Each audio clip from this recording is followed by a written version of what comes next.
What's up, y'all? Hope you're doing well. This week, decided to include both cars from the past 2 weeks. Who won the polls? Man, I gotta say,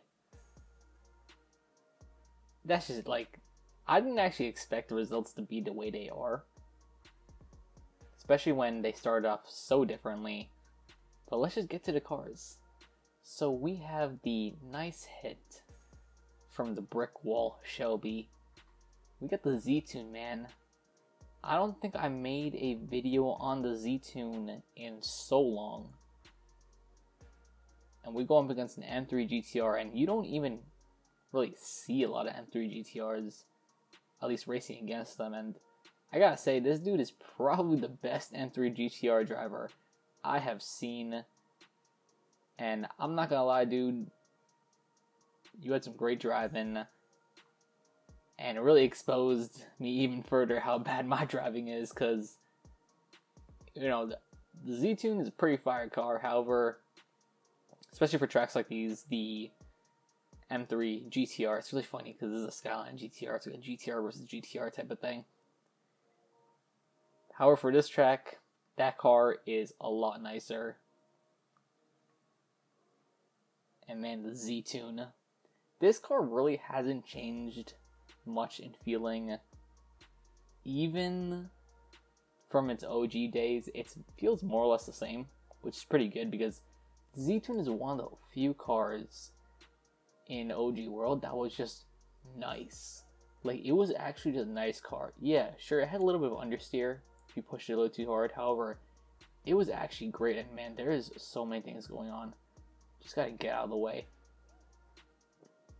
But like I was saying, man, this car just feels so nice to drive. It's almost like, I don't know what Mark or whoever was tuning this car was thinking, but this car felt like it didn't even belong in OG world because of how different it felt compared to some of the cars. It's insane how the tuning of cars worked in world. But we understeered their heavy, and this M3, this is its territory.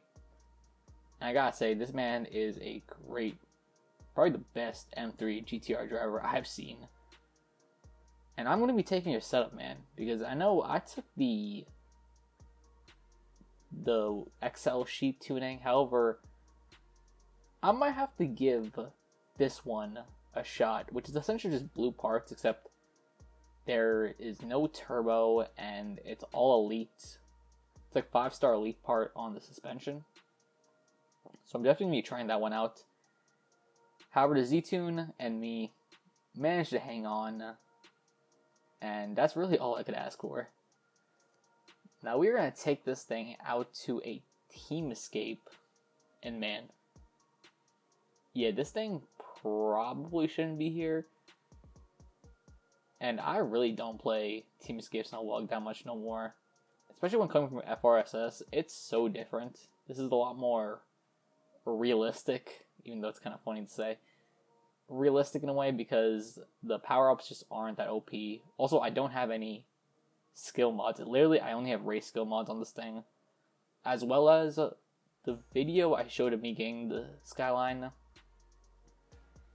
The thing is that I actually noticed that didn't have the actual stats of this current car right here.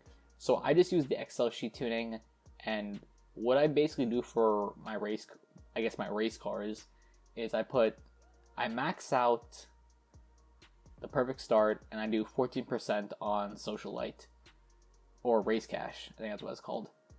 But yeah, as you can see, the Z-Tune. Yeah, I was just thinking to myself, I was like, was this car always this light? Now, granted, this is the non-jug edition. I'm pretty sure the mass multiplier does apply on WUG. But like I was saying, yeah, this car is just... Man, I just always thought the Z-Tune was just a nice car to just, it was a nice all-rounder car, because unlike let's say the 911 GT2, this car was good in racing and was decent enough in pursuits. However, maybe there was a retuning done. I mean, there was obviously a retuning done. However, I think the Z-Tune was one of the last cars that even needed a retune because of how, honestly, how nice it was. We got the Zonda F. We have a Zonda F Roadster, and we had the Vortex Integra, which is really ironic because, honestly, even me and the Zonda, we should not be here at all. There's really no reason for us to even be trying to evade the cops. Also, shout out to Gromlin. I got Gromlin stickers on the car, but this car is using all green parts. Yeah. Maybe, alright, I think I have an idea. Because the Gromlin thing was just random. I decided to just just put stickers on it. I think a great idea to make my cars look a little unique is to put the branding of the car parts I use for the performance. And even look, that Corvette took me out. That man got pit maneuvered, but he took me out instead. It's insane, right? That's absolutely wild. Let's just keep going. Yeah, I'm not gonna go over there. Usually, hit the jug, you're good. However, man, this is not FRSS. I cannot just smash all these cars up and get away with it. I just gotta evade. And to be honest, I'm in a position where this car should not really be out here, is all I gotta say. Now, I just want to think. Wonder what the mass multiplier for the Jug Edition will be. It's probably a 1.6. I don't know, it seems like this, because it's not... I've never seen this thing ever used in a Team Escape. It's usually the Ferrari FFs. Those are pretty common. Avoid that spike. Get over that Rhino. Yeah, just really smooth driving. I really enjoyed this car.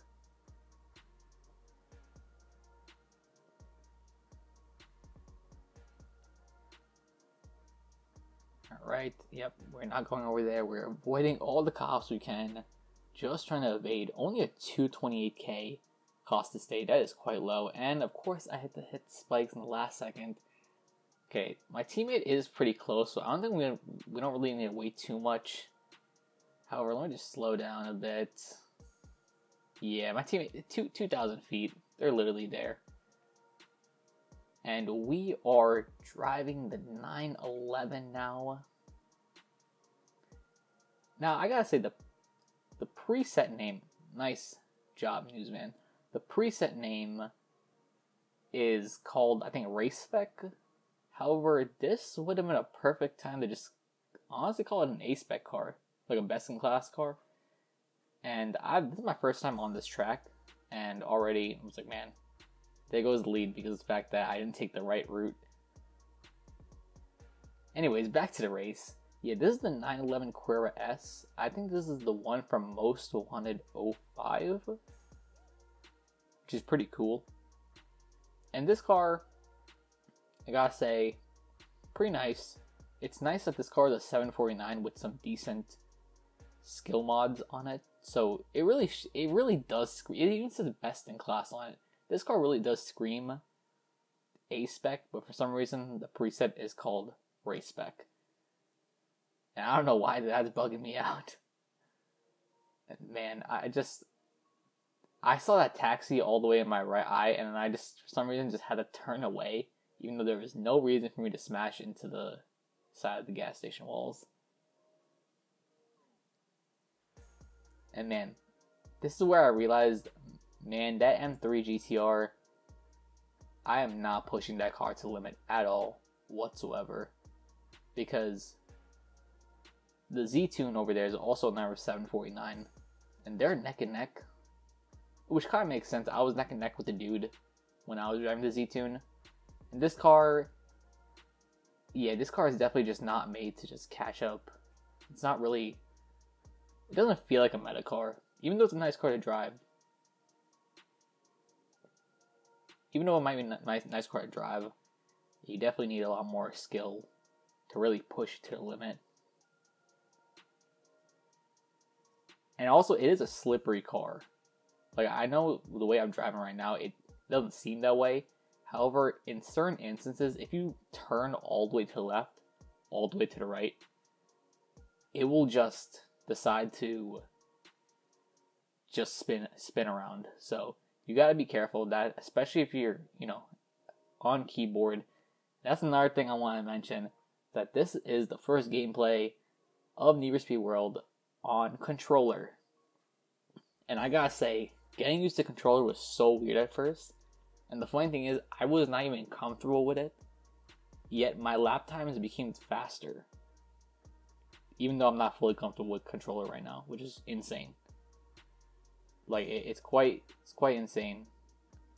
And really props to keyboard players who are topping the leaderboards, because having that extra control is just so nice. It is so nice. But yeah, we are crushing the 911 RSR. That car ain't no meta like how it is on Need for Speed Heat or Payback. I think both those games, that car was just super OP. There was no need for me to do that, and this car could have almost spun if I was on keyboard, not gonna lie. But that was a pretty easy dub, and honestly, pretty nice car. And these two cars really represent just honestly what I like about the retunes. They're both drivable, they're both nice. Sure, they might not be the fastest for all I know. However, if you have enough skill, you can really push these cars and you'll be competitive. I'm pretty certain of that, especially with like average players. Anyways, all, thank you so much for watching. Take care. Peace.